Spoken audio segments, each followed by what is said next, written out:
अच्छा होना चाहिए और मेरा व्यवहार सबके साथ अच्छा होना चाहिए। ठीक है ना, यही होता है ना। अब हम अच्छा बनने के लिए और सदा खुश रहने के लिए हमें कुछ तो करना पड़ेगा। खुश रहना चाहते हैं ना, या कोई हमें नाराज कर जाए तो बड़ी खुशी होगी, क्यों किया मुझे नाराज, ऐसे होगा ना। तो हम सदा खुश रहना चाहते हैं, लेकिन खुश रहने के लिए हमें कुछ त्याग करना होगा। और क्या त्याग करना है, इस पर मुझे एक कहानी छोटी सी याद आती है। एक बार एक नवयुवक एक महात्मा जी के पास जाता है और कहता है, गुरुजी, कोई ऐसा नुस्खा है आपके पास कि जो जीवन में सदा खुश रहे। गुरुजी ने सोचकर कहा, हाँ, मेरे पास एक ऐसा नुस्खा है जिसको अपना करके सदा खुश रहेंगे। कहा, तो मुझे वो नुस्खा बता दो। कहा, कोई बात नहीं, बता देता हूँ, चलो मेरे साथ। और उसको लेकर के नदी किनारे चल पड़ा। नदी किनारे से और आगे निकल गया और गुरुजी उस नवयुवक को बहुत अच्छी अच्छी बातें सुना रहा है। और जो वो नवयुवक था वो सुन सुन करके कह रहा, वाह जी वाह, बहुत अच्छा, मजा आ गया, बहुत अच्छा लगा, आनंद आ गया। कौन कह रहा था? वो नवयुवक, नई उम्र का व्यक्ति। अब गुरुजी देख रहे थे ये बाजी बाजी कर रहा है। अब गुरुजी ने कहा, बेटा देखो ये सामने क्या है। कहा, ये तो एक बहुत बड़ा पत्थर है। कहा, तो इस पत्थर को उठा लो। तो पत्थर उठाया, दोनों हाथों में लेकर के सिर पे रख लिया और कहा, इसको लेकर के चलो। तो गुरुजी फिर उसको अच्छी अच्छी बातें सुनाने लगे। अब थोड़ी देर तो उसने किया, बाजी बाजी, बहुत अच्छा जी, आनंद आ गया। थोड़ी देर में उसकी आवाज कम होती गई और जब आवाज कम हुई तो धीरे धीरे वो आवाज आना ही बंद हो गई। हाँ, वो कुछ भी नहीं। और थोड़ी देर में गुरुजी ने पीछे मुड़ के देखा तो वो थोड़ा पीछे रह गया। गुरुजी खड़े हो गए। तो उस नवयुवक ने जब गुरुजी के पास आया तो उसने कहा, गुरुजी, हाथ बिल्कुल टूट चुके, अब कोई हिम्मत नहीं रही। कहा, क्या हुआ? कहते, ये हाथों में जो पत्थर लिए हुए ना, ये अब नहीं सहन हो रहा। कहा, सहन नहीं हो रहा तो फेंक दो इसको। तो उसने वो पत्थर फेंक दिया और फिर गुरुजी के पीछे पीछे चलने लगा। फिर जो गुरुजी अच्छी अच्छी बातें सुना रहा था फिर कहने लगा, वाह जी वाह, बहुत आनंद आ रहा। थोड़ी देर में उसको फिर आनंद आने लगा। गुरुजी ने कहा, बेटा, आपके प्रश्न का उत्तर यही है। कहा, क्या? कि देखो, जब आप खाली थे और मैं आपको अच्छी अच्छी बातें सुना रहा था तो आपको अच्छा लग रहा था, वाह वाह कर रहे थे, आनंद आ रहा था। कहते हैं, हाँ जी। कहा, जब आपने ये पत्थर को उठाया, बोझ लगा, हाथों में दर्द हुआ तो आनंद आया? हाँ, नहीं, सारा आनंद खत्म हो गया था। कि बाद में जब आपने पत्थर को गिराया तो फिर से आनंद आया? हाँ जी, आया। कि जीवन में अगर आनंद लेना चाहते हो तो किसी का बोझ नहीं उठाना। आज हम क्या करते हैं, किसी की बातें, खराब बातें अपने मन में रख लेते हैं और उसको चिंतन कर करके क्या होता है, बोझिल बन जाते हैं। और इतना बोझिल बन जाते हैं कि हमें कितना भी अच्छा खाना हो, वो खाना भी अच्छा नहीं लगता है। लगता है? कहाँ कितना भी किसी की हम शादी में, किसी के उसमें फंक्शन पे चले जाएं, वहां भी मन लगेगा? नहीं लगेगा। क्यों? बोझिल है। तो परमात्मा भी हमें क्या कहते हैं कि बोझ नहीं उठाना। बच्चे, बोझ किसको दे दो? बाप को दे दो, हल्के होकर के चलो। तो जब हल्के होंगे तो उसमें मन लगेगा, और जब मन लगेगा तो मन में खुशी होगी, और वो खुशी ऐसी है जो कभी गायब नहीं होगी। ये आंतरिक खुशी ऐसी है जो कभी भी खत्म नहीं होगी। और संसारिक जो खुशियां हैं आज है कल नहीं। क्यों? ये नाशवान खुशी है। किसी के पास बाहुबल हो, बहुत शक्तिशाली हो, ठीक है, किसी के पास धन का बल होता है ना, या किसी के पास कुर्सी का बल हो, तो वो कितने टाइम चलता है? कितने दिन भी नहीं, थोड़े दिन की वाह है। आज कुर्सी मिल गई, कोई चेयरमैन, कोई एमसी, कोई सरपंच बन गया, और 5 साल के बाद बुराई लेगा या भलाई लेगा, कितना ही कर ले वो, लेकिन उसको मिलेगी बुराई। चाहे हमारे पास कितना भी धन है, लेकिन वो धन अभी कोरोना काल में काम आया किसी के? कोई कितने बड़े बड़े सेठ होकर के भी, लखपति करोड़पति होकर के भी वो धन कोई काम नहीं आया। और बाहुबल भी उस टाइम में काम नहीं आया, कोई कितना भी शक्तिशाली था।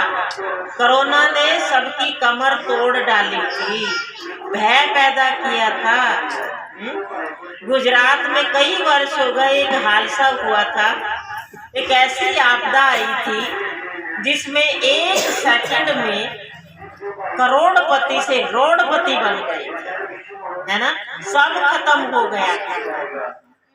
तो हमारा प्यारा बाबा भी हम सबको क्या कहते हैं बच्चे, ये जितने बल हैं या जितनी भी आप शक्तियां अनुभव करते हो, ये कोई तुम्हारे अंत समय में काम में नहीं आएगी। काम आएगा जो हम अच्छा कर्म करते हैं, वही काम आएगा ना। अब हम कोई भी चीज किसी से छुपाते हैं, चोरी करते हैं, किसके लिए? किसके लिए करेंगे? किसके लिए? जिसके लिए कर रहे हो, बाल बच्चों के लिए, जिनको खुआते हो, जिनको पालते हो, वो तुम्हारे साथ जाएंगे? जाएगा कोई? तो वो चोरी किया हुआ कहाँ जाएगा? खत्म। और उसकी भोगना किसको भोगनी पड़ेगी? खुद को भोगनी पड़ेगी ना। कहते हैं युधिष्ठिर ने, पांडव 5 थे ना, युधिष्ठिर ने एक ही उसके मुख से झूठ बुलवाया गया, वो कौन सा था पता है ना? अश्वत्थामा मारा गया, और वो भी 2 नाम थे, एक हाथी का नाम था और एक व्यक्ति का नाम था। और उसने यही कहा था कि अश्वत्थामा मारा गया। मारा तो गया था, कौन? हाथी मारा गया था, लेकिन उसकी सजा भी उसको कितनी भोगनी पड़ी थी पता है ना हमें? लेकिन उसको क्या कहते हैं? सत्यवादी धर्मराज। उस धर्मराज को भी 1 सेकंड के लिए कहा तुझे एक बार नरक में जाना पड़ेगा, ठीक है, एक बार उसमें एंट्री होके वापिस आना पड़ेगा। किस कर्म की सजा थी? एक झूठ बोलने। तो जब यमदूत उसको लेके जा रहे थे और कहा राजन आपको केवल नरक में एक बार जाना और एक बार चक्कर लगा के वापिस आना। तो जब उसने जाके देखा और वहां पर बहुत सारी आत्माएं, व्यक्ति बड़ा दुख भोग रहे हैं, तो धर्मराज युधिष्ठिर ने कहा कि ये सब क्या है? कहा, यमदूतों ने कहा राजन ये जो है ना, इन्होंने बहुत खराब कर्म किए हुए। किसी ने झूठ बोला हुआ है, कोई डाकू था, किसी ने किसी को दगा दिया हुआ है, किसी ने कुछ किया है, उस कर्म का फल ही यहाँ भोग रहे। तो कहा कि इनको छुड़ाने का, युधिष्ठिर ने कहा इनको छुड़ाने की कोई युक्ति नहीं। तो यमदूतों ने कहा राजन इनको छुड़ाने की युक्ति है। कहा क्या? कि जो इनके तो पुण्य कर्म नहीं, कोई इनको अपने पुण्य कर्म दे तो ये छूट सकते हैं। तो युधिष्ठिर ने करी न धक करी, फट से कहा कि मैंने अपनी जिंदगी में जितने भी पुण्य कर्म किए हुए मैं इन सबको दान देता। तो देने से वो सब छूट गए और यमराज युधिष्ठिर उस नरक में रह गए अकेला। और वहां कहते हैं कि वहां राजा इंद्र आया, ब्रह्मा जी आए और उन्होंने कहा, हे राजन, हे युधिष्ठिर, हे सत्यवादी, सत्य के मार्ग पर चलने वाले, हे राजन, आपने आज वो काम कर दिया जो संसार में कोई भी नहीं कर सकता। कौन सा काम किया था? अपने पुण्य उन पाप आत्माओं को दे दिया। तो आज ये कौन दे रहा हमें? शिव बाबा, कि मैं तुम एक कदम मेरी तरफ चले तो मैं 1000 कदम आपकी तरफ चलने के लिए तैयार हूं।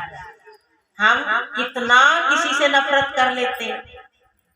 क्या भगवान हमसे नफरत करता है? क्या करता है? नहीं करता। हम कितने कड़वे होंगे, कितने खट्टे होंगे, फिर भी बाबा हमें क्या कहते हैं? सुबह सुबह उठकर मीठे बच्चे कहता है ना। तो हम वो मीठा कहता है, हमारा फर्ज है कि हम मीठे बन जाए। और मीठे कैसे बनेंगे? कुछ तो हमें सहन करना पड़ेगा। जितने भी संसार में महात्मा संत हुए हैं उन्होंने सहन किया है, ठीक है ना। एक पत्थर, अभी जो राम मंदिर में राम की मूर्ति बनाई गई वो भी तो एक पत्थर ही है ना। लेकिन उस पत्थर को क्या किया गया? तराशा गया और उसके कितने सुंदर, उसका मुख, नैन, नक्श, हाथ, सब कुछ कितने सुंदर बना दिए।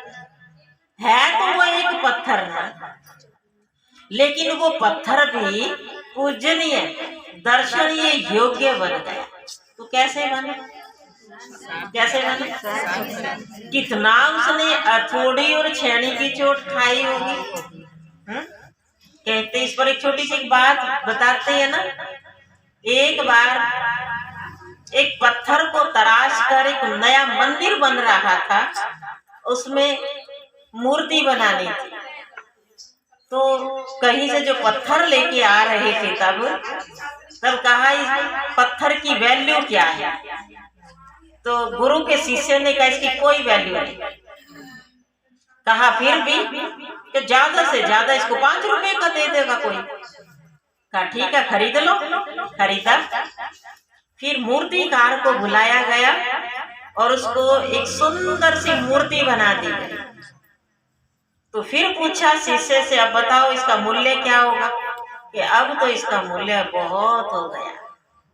फिर पेंटर को बुलाया गया, उस पे अच्छे रंग भरे गए और उसको फिर मंदिर में रखा गया, स्थापित किया गया। फिर पूछा कि अब बताओ इसका मूल्य क्या होगा? कहते गुरुजी अब इसका कोई मूल्य नहीं है। क्यों? ये भगवान बन चुका है, ये पूजनीय, योग्य बन गया, तो इसका कोई मूल्य नहीं। ठीक इसी प्रकार से शिव परमात्मा भी हमें मूल्यवान बनाता।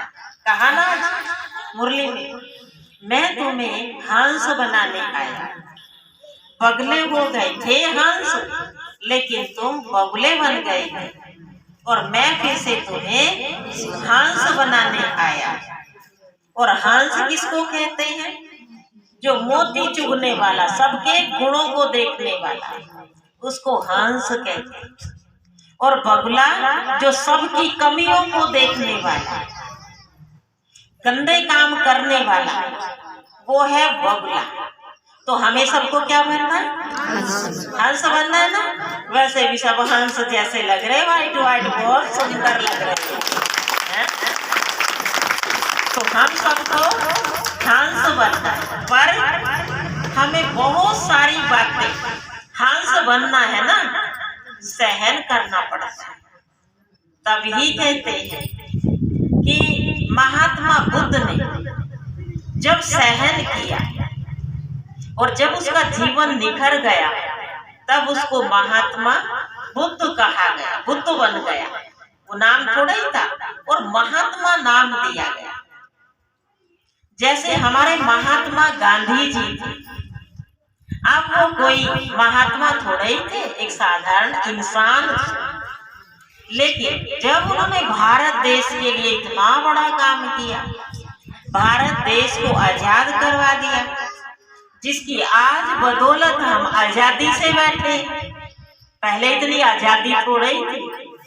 तो जब उन्होंने सहन किया तो उनका नाम महात्मा गांधी पड़ गया, महात्मा नाम दिया, ऐसे थोड़ा ही पड़ गया। और भी जिसने भी इतने संसार के लिए जिसने भी सहन किया है, उनका जीवन निखर के आया और उनको महात्मा नाम दिया गया।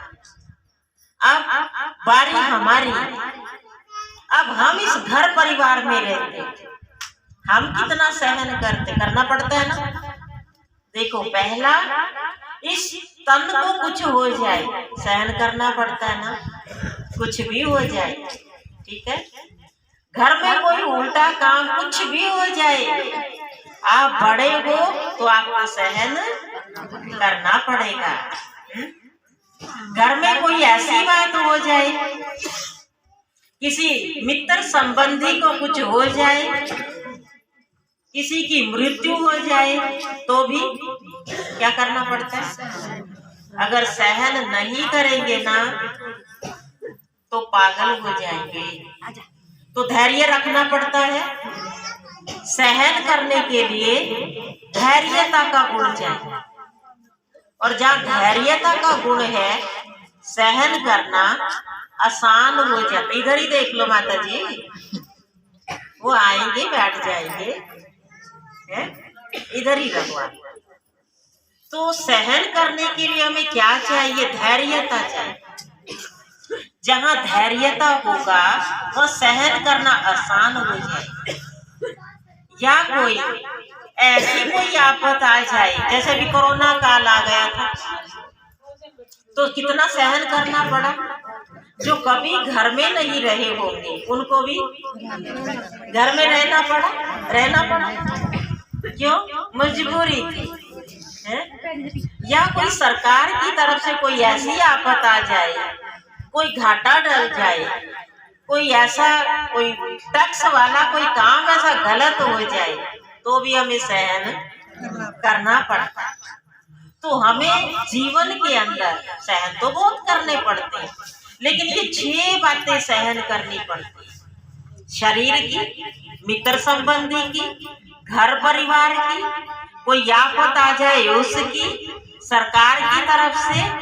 अगर ये सहन नहीं करें तो हम, जैसे किसी को सहन नहीं होता, खुशी भी सहन नहीं होती, मेंटल हो जाते, अनबैलेंस हो जाते।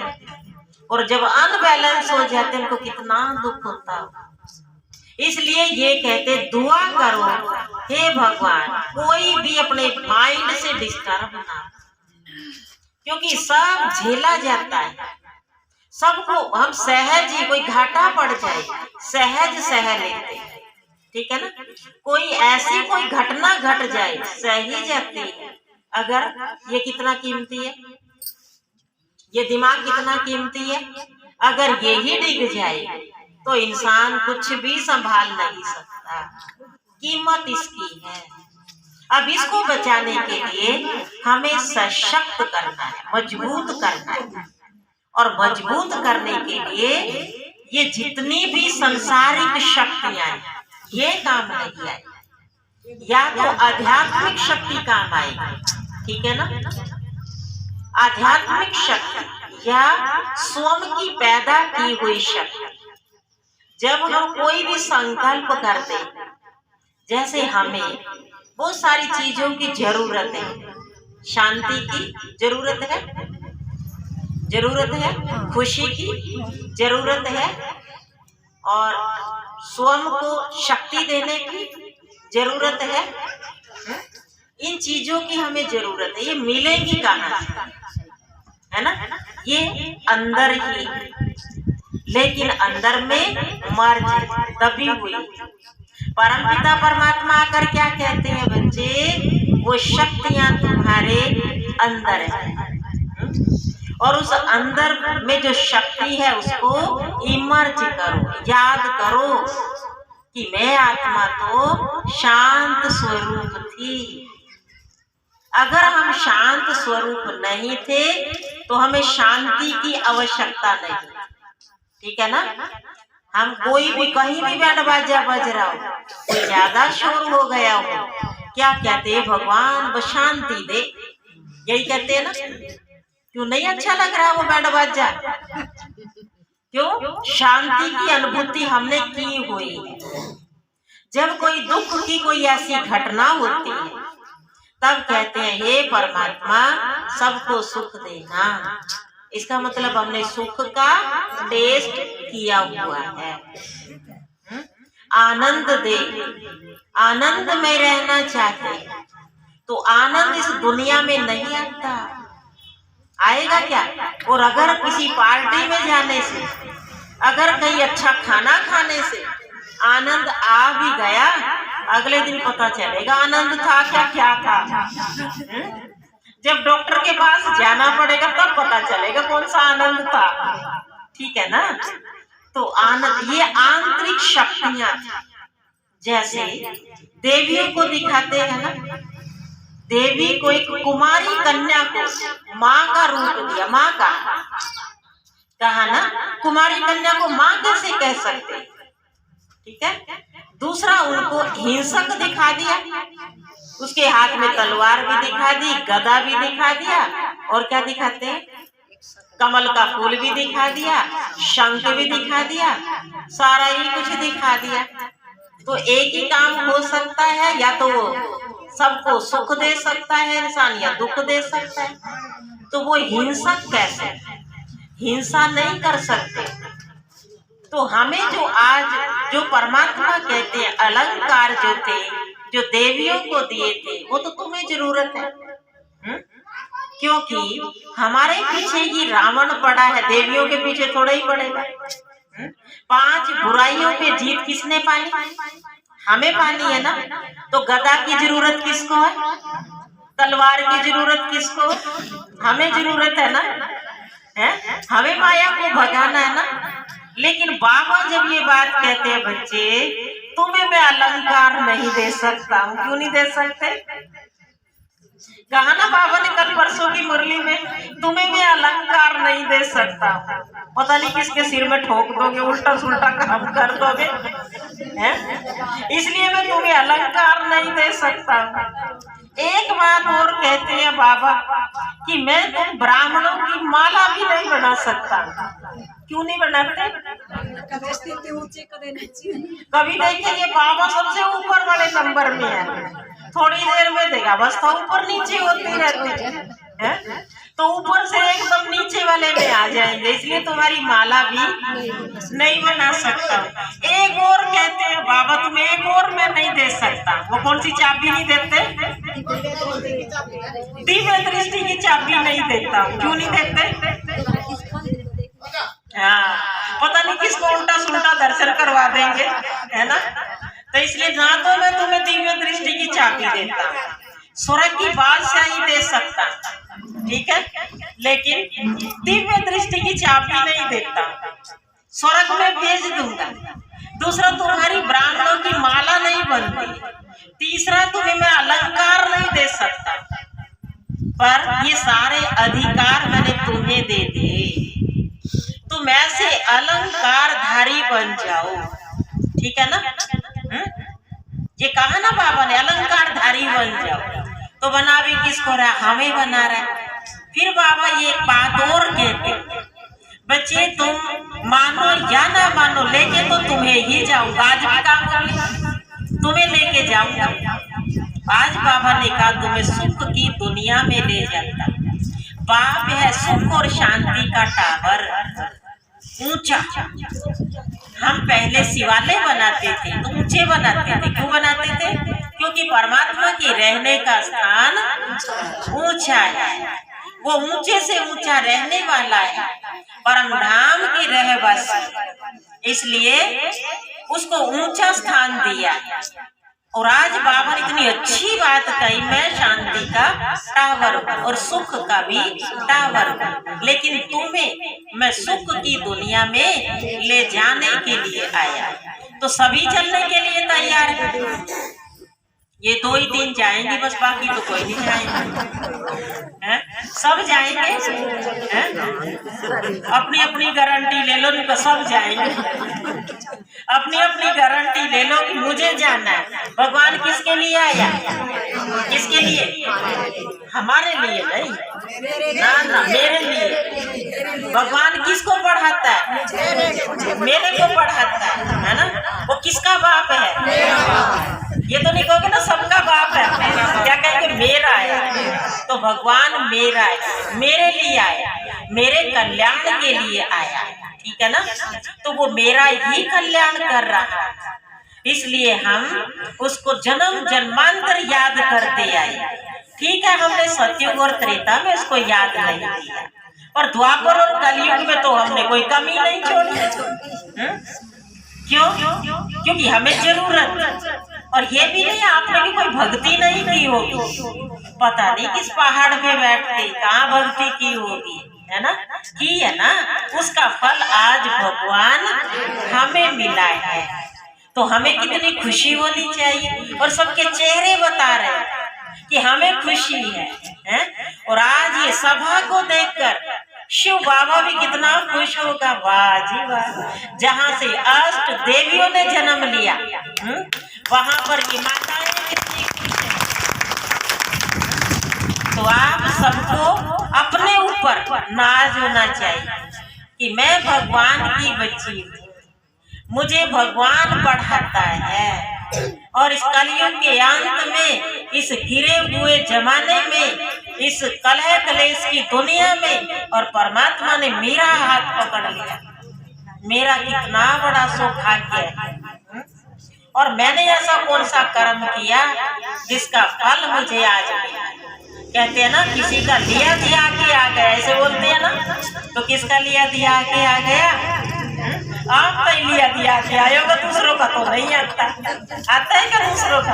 अपना ही आता है। तो आपने जैसे कहते हैं ना, श्री कृष्ण के पीछे जब श्री कृष्ण मुरली सुनाते थे तो गोप गोपियां दौड़ी आती थी। और ये कहते हैं कि वो इतनी दीवानी हो जाती थी मुरली की कि वो एक पाँव में चप्पल डाल के दूसरी में डालना ही भूल जाती थी, है ना। और ये कहते हैं कि वो एक आंख में अगर काजल डालती तो दूसरे में डालना ही भूल जाती थी। और हमारी माताएं तो इतनी अच्छा गीत गाती है कि वो यहाँ लगाने वाला यहाँ पहन लिया, यहाँ वाला यहाँ पहन लिया। कहते इतनी दीवानी हो जाती थी वो कौन थी? फिर हम ही थे। कौन थे? वो मैं थी। ऐसे बोलो, वो मैं थी। हाँ, बाबा ये कहते हैं कि वैसे मैं नहीं कहूँ, क्योंकि मैं तो बकरी करती है ना। लेकिन मैं आत्मा हूँ, मैं बाबा की बच्ची हूँ, ये तो कह सकते हो ना। मैं बड़ी खुश नसीब हूँ, मेरा भाग्य बहुत अच्छा है, ये तो बाबा ने मना नहीं किया। इसलिए ये कहो कि मैं बड़ी खुश हूँ। तो वो गोप गोपियाँ कौन थी?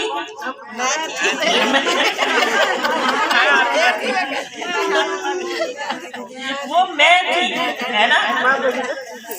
तो ऐसे बाबा को बड़े प्यार से याद करते, ठीक है ना, बड़े प्यार से। और जितना हम बाबा को याद करेंगे वही शक्ति हमारी मेरे साथ चलेगी, और किसी की शक्ति नहीं। तो इसलिए आज हम ये दृढ़ प्रतिज्ञा करेंगे कि बाबा मेरे साथ है। जिसे कहते हैं ना, हम दिल से कहें, मेरे बाबा, मीठे बाबा, प्यारे बाबा, आ जाओ मेरे पास, आकर के मेरी मदद करो। नहीं करेगा? जब वो भक्तों की कर रहा है ना। कितना भक्ति मार्ग में हर नंदी का उसने भात भर दिया। मीरा को उसने जहर के प्याले से उसने अमृत बना दिया, द्रौपदी का उसने चीर बढ़ा दिया, और पता नहीं किस किस का क्या क्या कर दिया।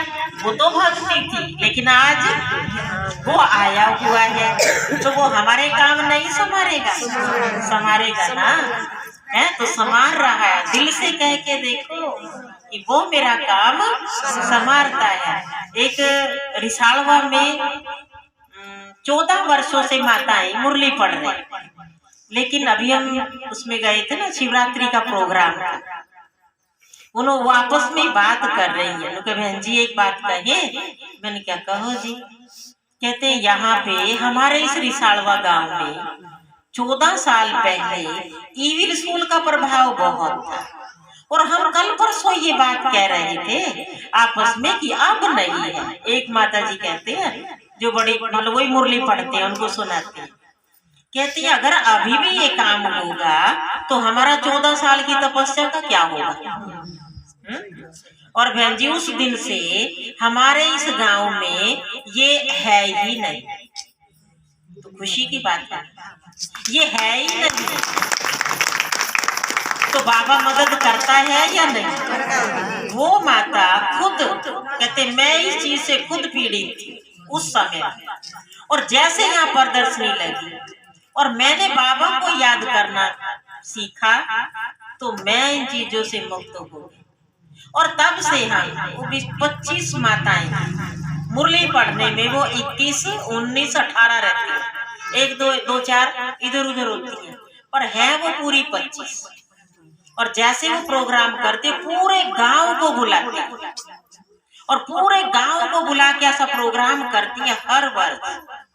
और मान लो कहते हैं हम बहन जी यही हम संकल्प करते हैं कि जैसे शिवरात्रि पे बाबा का ध्वज लहरता है, और जैसे जिस गीता पाठशाला पे हमने लगाया हुआ है, डेली 2 मिनट या 3 मिनट हम ये संकल्प करते हैं, जैसे जैसे बाबा का झंडा लहर रहा है पूरे गांव में शक्तियां बरस रही है, पूरे गांव में खुशियां दे रहा है ये झंडा।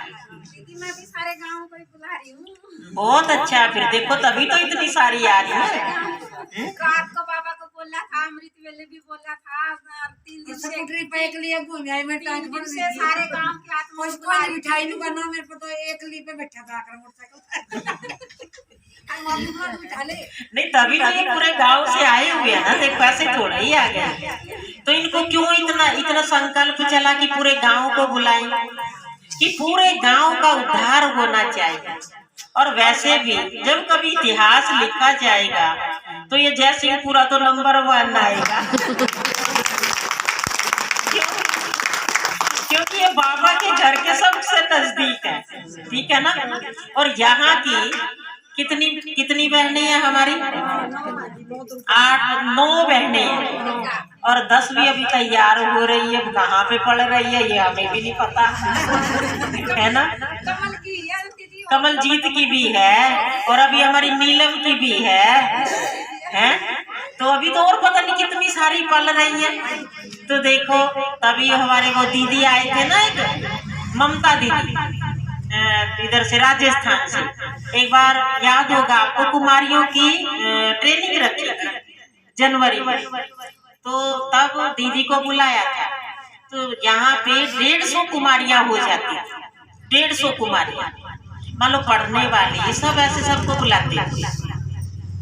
तो वो दीदी कहते हैं एक दिन, कहते हैं भाई साहब मैं ना आज अमृत वेला योग कर रही थी, और बाबा को मैं ये कह रही थी कि बाबा जब आपने बीज फेंका होगा पुण्य आत्माओं का, ब्रह्मा कुमारियों का, तो क्या आपकी मुट्ठी असंध में छूट गई थी?